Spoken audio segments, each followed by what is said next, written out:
mukuru wakapetwa kuna anoshuva zvake anotsvaga anonzwa mukati mumwoyo wake.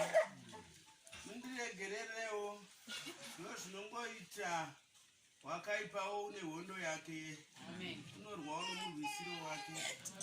Asi zvakadaro hatinete hatitye, tinongoramba tichingofamba. Paunenge wanzi famba wofamba, pawanzi mira womira, asi usingakanganwi, uchingoti Jehovha ndirangarirei. Nguva nenhambo ndezvashe vanoita sekuda kwavo. Chandati ndiregererei izwi. Hatigoni handinganzonzwi kuna variko kuna nokuti rangobvutwawo nomwe mubvutirwowo warakangoitwa.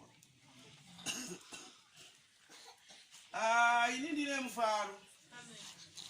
Kana ndakatarisa kudai ndozombo ndokandotarisa kuti uko kumba uko kwangu kunasi ndave pano kumba kwavangu nokuti pakanga poshuviwa pano.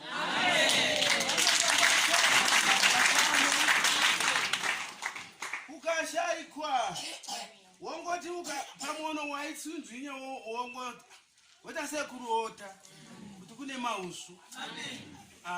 Iriko mausu. Asi nhasi zvino tinoda kutenda Mwari nokumuwonga. Nechikonzero tave pano.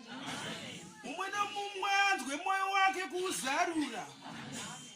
Mumwe nomumwe anzwe kuzvidemba. Kuzvidemba.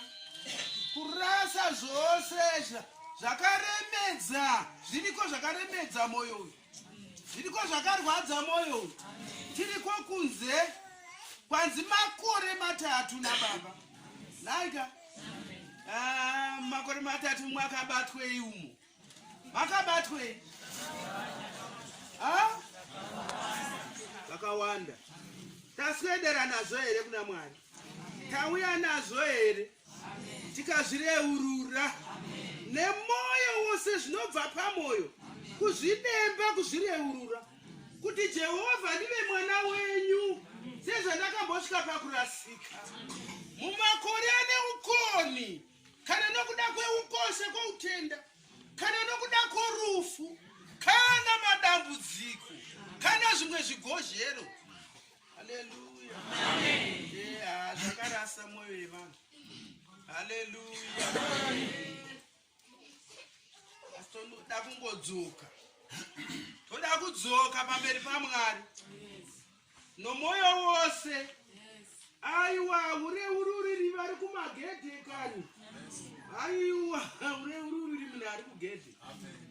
Asi kuti unoreurira Mwari. Unozvidemba kuna Mwari wako. Haikona kuvanza. Ukavanza zvako aiwaka. Chawasiya ichocho chiduku. Chikuru. Iye anenge achingodzi ngirozi dzavatumwa havasangani nezvakadaro. Vanokuda nezvakanaka. Haleluya. Kana tiri pano tirerekedze mwoyo yedu kuna Mwari. Tichizvidemba. Tichingoshuwa kuti kana nyangwe neshoko evhangeri richinge roparidzwa rotaurwa. Aiwa izvina kuzi kuparidzawo.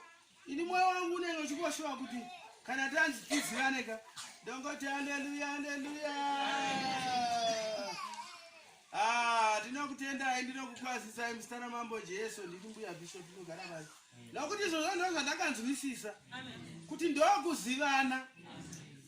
Kana takuzonotaura kumweko kwenge kwangu pa zvinoizvika kutaura kwandiri kuita uko kungofarira. Kungonzwa mufaro.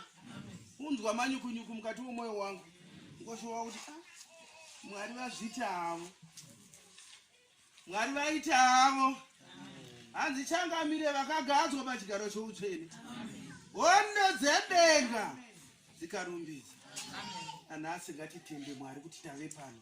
Vamwe vedu havana kuzosvika. Asi isu tatenderwa kuti tisangane kudai. Tichikurukura makundiro atakaita miedzi yatakasangana nayo.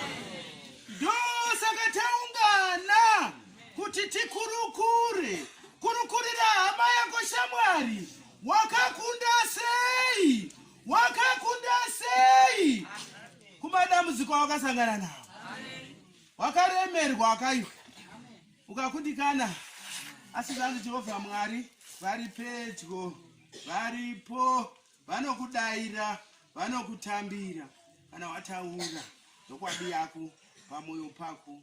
Haleluya. Ana vaMwari, ini ndiri kufara ini. Ndinofara nyange zvakadai. Ndinongonzwa mufaro. Ndichigozha zvichirema. Ziriko dzimwe ndungundira dzemwoyo. Zirimo zvadzo. Haleluya. Ari ngavandirangarire. Mwari vatiitire zvakanaka. Basa ravo riendeke. Vaprofita vavasarurira kuti vataure zvakudenga, vasataure zvavo nemifungo nemirangariro yavo, asi kuti vadzidzise vanhu zvakanaka zvekudenga. Vanoimba vaimbire Mwari, varege kuimba zvokuonekwa iyo. Aiwa, aiwa. Kana neminyengetero ngaive yedenga, kuti zarurai denga ngirozi vaburuke vabate nevana vari pano. Vana vasunungurwa vaitirwe zvakanaka, kusiri kuda kwemunhu. Vangeri kana yoparidzwa, aiwa, ungova muromo wababa wavasiya vanenge vachingoshama, vachingofambawo kana vazifamba, vakangomirawo kana vanzimirai. Asi mashoko ngaabve kuna She anokomborera vanava, anoropafadza, anozarura moyo, anobvisa kurema. Kuna mwa kwa Mwari ngakuitwe pano. Kuna vabati vaMwari, vanobatira Mwari. Kudenga kune nyasha, kudenga kune simba. Mazvita ndinokukwazisai vana mai. Ndinokukwazisai mose. Vana baba ndokukwazisai. Ivo vakatanga neshoko ivavo. Aiva ngavaitirwo zvakanaka. Vavakazorora ipapo. Vana baba vatungamiriri nana mai vatungamiriri vose. Ngavawanirwe nyasha. Ngavaitirwe zvakanaka. Vawedzerwewo simba. Nokuti vanotakura mitoro inorwadza, inorema. Pane mumwe anouya oti achikukurukurira kudai. Woti, izvi ndozvomunhu here izvi. Saka zvichazodii? Pamwe ivo unongoti izvi hazvina nematuromani izvi, hazvibatsiri izvi. Asi kungoimba naMwari. Unotozoona munhu uya zvamuitirawo, waimba naMwari, wanatswa, waitirwa zvakanaka. Ngatikomborerwe tiri panzvimbo iyi. Ngatiropafadzwe. Nyangwe taakumisasa chiedza ngachivepo. Icho chinhu chiri kutaura chiri apa ichi.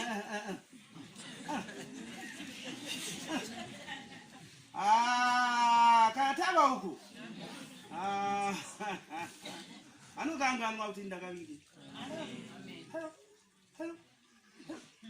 Mwaza kuti ZZAC inotaurwa pano. Mwana mwaza kuti anorwa nokuseri kwamaoko pano. Aiwa, hatirevi kuti aparowi. Kana wangomona kuitira zvisati zviri izvo mubate, inde naye pakawanda.